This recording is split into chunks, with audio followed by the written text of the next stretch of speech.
আসসালামু আলাইকুম। বাংলাদেশের বিভিন্ন জেলায় আজ সকালে আকাশ থাকবে পরিষ্কার থেকে আংশিক মেঘলা। উত্তরাঞ্চলের কিছু এলাকায় হালকা কুয়াশা পড়তে পারে, বিশেষ করে দিনাজপুর, রংপুর আর রাজশাহী অঞ্চলে।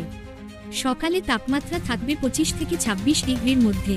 দুপুরের দিকে সূর্য উঠবে উজ্জ্বলভাবে, আকাশে থাকবে হালকা মেঘের ভেলা। দেশের মধ্য ও দক্ষিণ অঞ্চলে তাপমাত্রা কিছুটা বাড়বে। ঢাকায় আজ সর্বোচ্চ তাপমাত্রা থাকতে পারে প্রায় 33 ডিগ্রি সেলসিয়াস, চট্টগ্রামে 32 আর খুলনা 31 ডিগ্রি। বাতাসে আর্দ্রতা বেশি থাকায় দুপুরের দিকে গরমটা কিছুটা অনুভূত হবে। বিকেল থেকে সন্ধ্যা পর্যন্ত আবহাওয়া থাকবে মোটামুটি স্থিতিশীল, কোথাও কোথাও দক্ষিণ পূর্ব উপকূলের দিকে হালকা বাতাস বইবে। রাতের দিকে আবারও তাপমাত্রা কিছুটা নেমে আসবে, 26 থেকে 27 ডিগ্রির মধ্যে থাকবে। পশ্চিমবঙ্গে আজকের দিনটা মোটামুটি একই রকম। কলকাতা, হাওড়া, নদিয়া আর মেদিনীপুরে সকাল থেকে সূর্যের দেখা মিলবে। দুপুরে থাকবে হালকা গরম, সর্বোচ্চ তাপমাত্রা প্রায় 33 ডিগ্রির কাছাকাছি।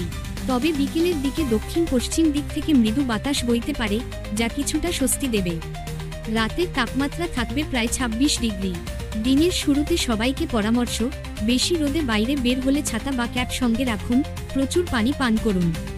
রাতে আবহাওয়া মনোরম থাকবে, বাইরে বেরোনোর জন্য উপযুক্ত সময়।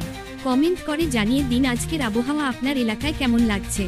ভিডিওটি ভালো লাগলে লাইক দিন, আর নতুন নতুন আপডেট পেতে চ্যানেলটি সাবস্ক্রাইব করে পাশে থাকুন।